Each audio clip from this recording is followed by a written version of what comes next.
come to you in his own way. Receive ye now, Reverend Terry Gray.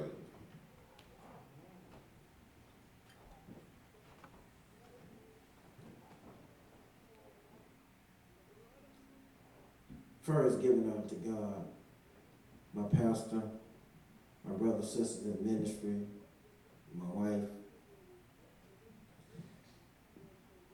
I want to talk on who is your friend.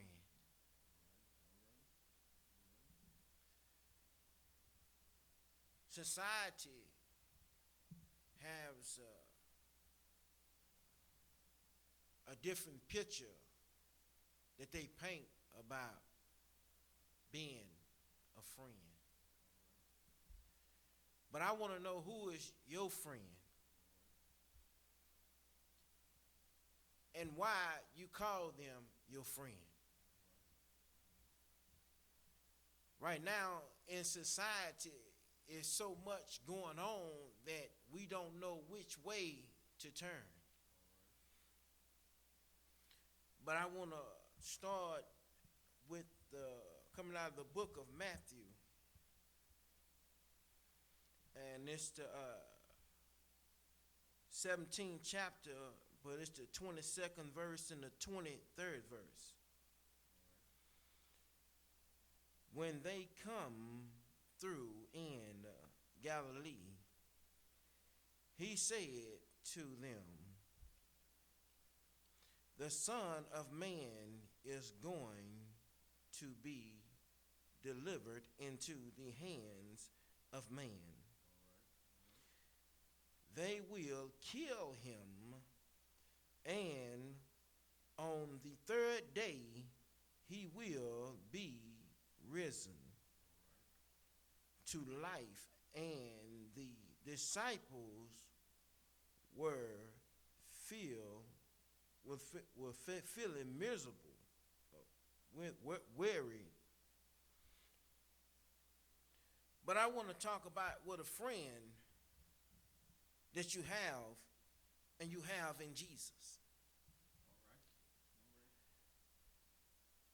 It's so much going on in society today. And we wondering why things are happening. Well, in my Bible, he was telling me that Jesus was already getting ready to pay the price. And he was letting his disciples know at that moment that I'm getting ready to be delivered over into the hands of man.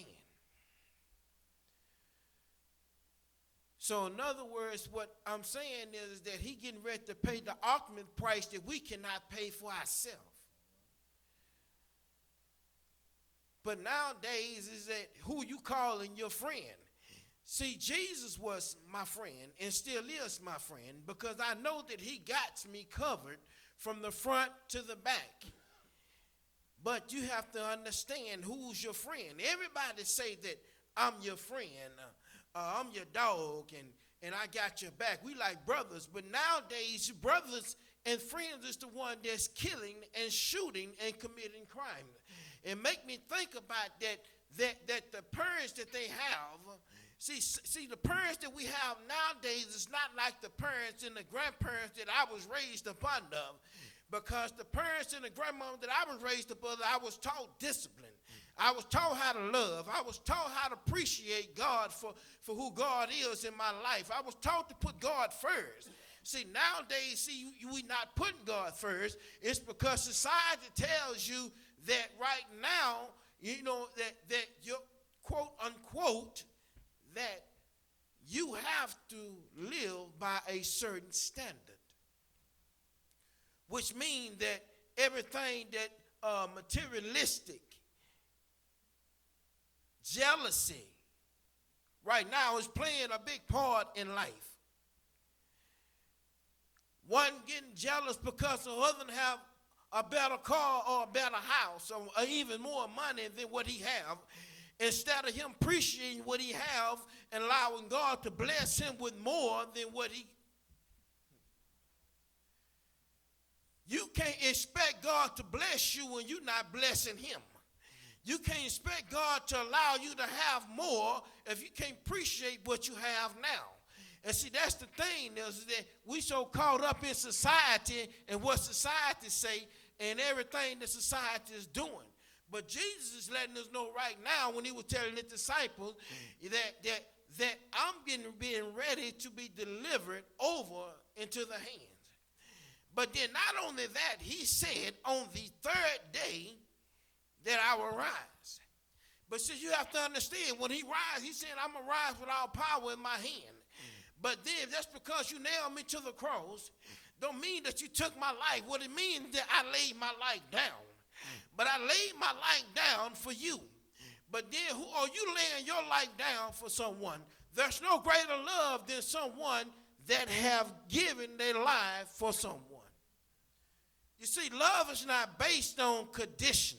See, it's called agape love. And once you learn how to love someone unconditionally, then you will learn how to appreciate who God is and everything is in your life. Because how can you give your brother a gift? How can you give God a gift if you can't even give your own brother a good gift? See, I'm not understanding this. I'm not understanding this. Because it's about praising. It's about worshiping. So I think God needs a praise. I think God needs to be worshiped. He deserves that. So I don't know what you're thinking or how you raising your children. But right now, the prisons right now is taking over society. Prison is getting more of your children than the teaching that we are giving them. They only doing what they know how to do. And when you don't appreciate and accept Christ for who he is in your life and teach you, raise your kids the way that we're supposed to raise our kids, to love and to respect God, then what do we expect for them to do? Everybody say that Black Lives Matter. Black lives only matter to certain people. And then you got certain ethnic groups. See, a lot of times that you're put in a little box and you're stuck away in a corner and only used when someone has something for you or deserve or want you to do certain things. But you got to understand that love don't have no color on it. Love do not have no certain lanes or barriers. Love is agape. Love covers everything. Because I understand that this little woman, she raised 5 boys, but she raised them by herself. But she always was kneeled down on her knees and she prayed. I was always told that ain't nothing like a praying woman. Because a praying woman seems to know how to get through to God. Every once in a while, you will catch her moaning in her prayer. You walk in, you catch mama kneeling down on her bedside. And I done asked mama several times before. And mama told me when you get older, then you will understand why I'm crying and moaning.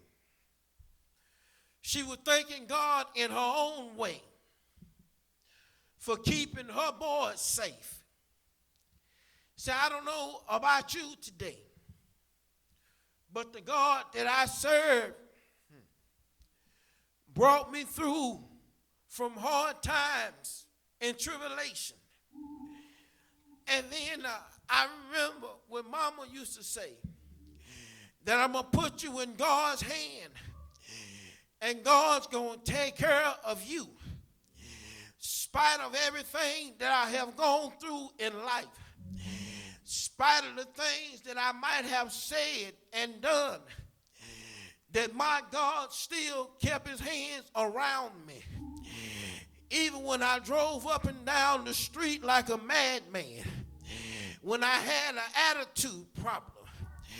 God was the attitude adjuster. God covered me when I didn't know how to cover myself. I lay my hands on my kids because I put them in God's hands. Now it's time for us to come together and thank God for who he is, because he is the beginning and the end. He is the Alpha and the Omega. He is the truth. He is love. He is peace. He is kind. He's all understanding.